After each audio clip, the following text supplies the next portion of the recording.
This style of book is called a hinge-bound junk journal, and it's my absolute favorite project right now.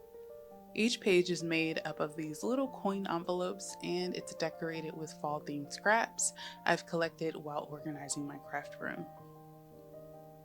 If you're looking for a chill weekend book project and a way to use up all of your fall-themed supplies, this project is the one. If there's anything in the video that you're interested in getting for yourself, the pinned comment is a link with the materials I use for this project in my Amazon storefront.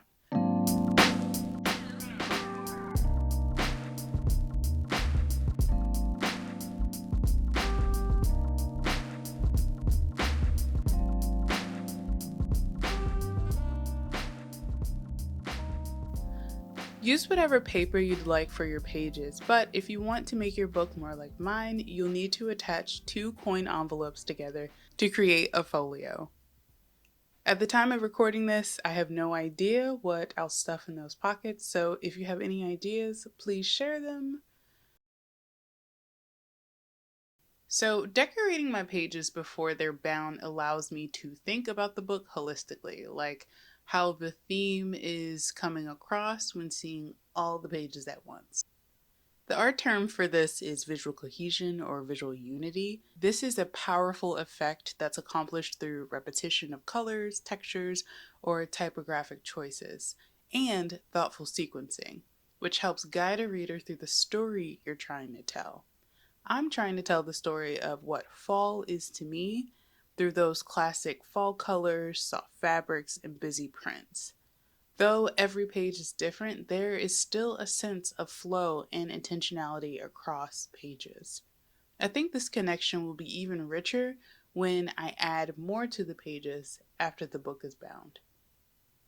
So, if you plan to make a themed book as well, I highly recommend doing light decorations to create a solid base for what's to come, which is, your journal entries. If you are a minimalist collager, your decorations may be something simple like watercolor washes. Whatever your style is, the key in this step is to use repetition in some way or fashion as you collage.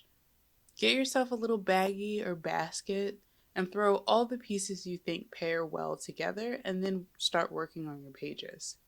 Another great thing about decorating before you bind is that you can work on multiple pages at one time and not have to worry about smudging from turning pages. And once you've had your pages decorated, it's now time to bind the book. Hello, this is Bree coming to you live from the editing studio. So somehow all the clips of me actually binding this book, they're gone. I have no idea where they are, and I haven't uploaded a video since July, so I'm not gonna let this stop me. Instead, I am going to put a link in the description to a really good tutorial that will teach you how to do this style of binding. Maybe one day I'll do an actual tutorial on it, but instead support a fellow bookbinding artist and check out their video.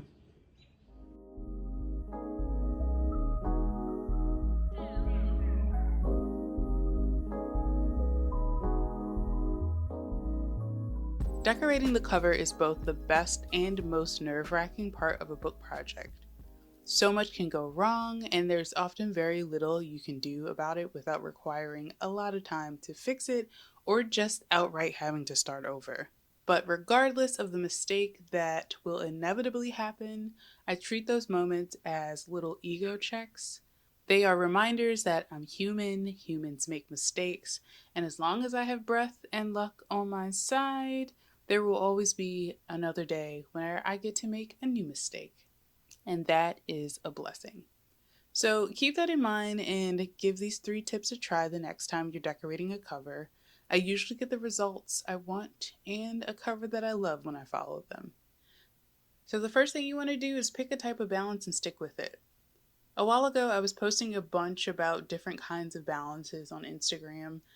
Symmetry, asymmetry, radial, and mosaic are the 4 most popular kind. And I'm usually happy about my cover if I'm intentional about what kind of balance I want to use on the cover. Balance will always elevate your design. My second tip is that you can always add more later. If I don't have a crystal clear image of what I want the cover to be, then I'll start on the conservative side and will add on as I continue to work. But sometimes simple is just better. And my third tip is to mind the glue.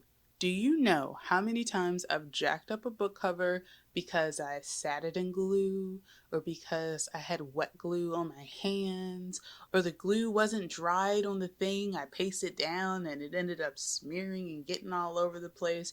And don't get me started on adding too much glue that it wrinkles and warps your pages, or you don't add enough glue and the edges lift. Like, folks, please mind the glue.